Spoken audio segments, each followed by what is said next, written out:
Well, the concert is all over. All the adoring fans have gone home, and it's just us lowly musicians here with the rest of the staff, the kitchen staff, us lowly musicians after the concert. When it's all said and done, our moment of glory at an end. We're just like anybody else. We're just here to clean up, go home to our existence. But anyway, enough of that dramatization and my attempt at humor.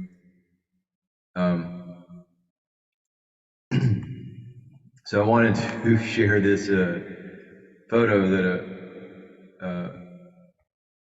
person on Facebook, a friend on my friends list, and then also in this one group that I go to, but they have this photo, their profile photo says, activated my clown chakra instead of crown chakra by mistake. And I mean, that's, I look at that and I do a bit of introspection, and it's also a lesson in dimensional consciousness. And when we understand these dimensions, fifth dimension, harmonic universe number 1, harmonic universe number 2, as states of consciousness and vibrations and stuff, and but seeing that photo that Funds Frolics posted, that they activated their clown chakra rather than their crown chakra.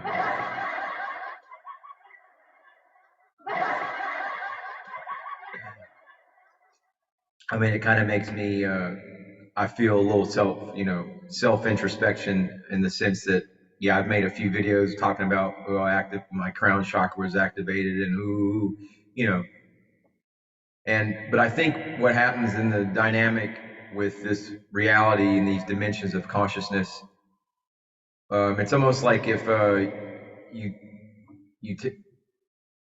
think about the stories of Moses leading the people out of Egypt and all the travels in the wilderness and all. There's a certain, as soon as you're kind of emancipated or you're released, speaking in a poetic way, from the bondage of the pharaohs, you come out of Egypt, you've arisen above your lower animal nature, which if you look at a map of the Holy Land, you have Upper Egypt, Lower Egypt, and that can all be understood as symbolism. Lower Egypt being, your lower animal nature, lower chakras, energies, and survival, and all third dimensional harmonic universe number 1. But as you rise in consciousness,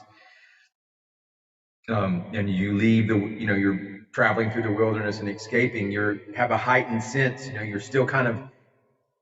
there's a bit of relief and awareness that you've escaped, but you're still a little mindful. Your security posture's a little, perhaps heightened. And so seeing that photo, they activated their clown chakra. It's kind of funny, and it's, well, not kind of funny, it is, but it's also kind of funny to think in introspection and compare, with my journey or anybody's journey who kind of transcends certain things, and then you have this new body of knowledge or new awareness,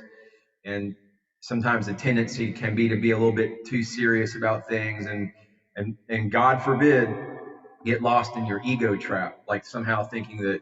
what you went through is special, and then you go and create a religion, or you try to lord it over people constantly. But see, that's the value of humor, and that's the value of constantly maintaining a point of open-minded reference on your journey, and keeping those as sort of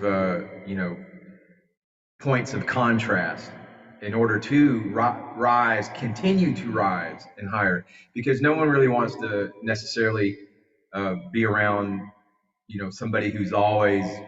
serious and always, they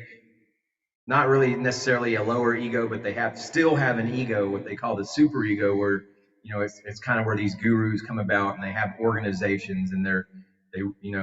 so humor is a higher dimensional, definitely humor is a higher dimensional consciousness, and humor is something that is valuable all throughout this ascension journey, and especially being able to recognize humor and use humor in your own journey, and use it as points of contrast to continue to rise and activate the clown chakra. Namaste, namaskaram. That's some funny stuff.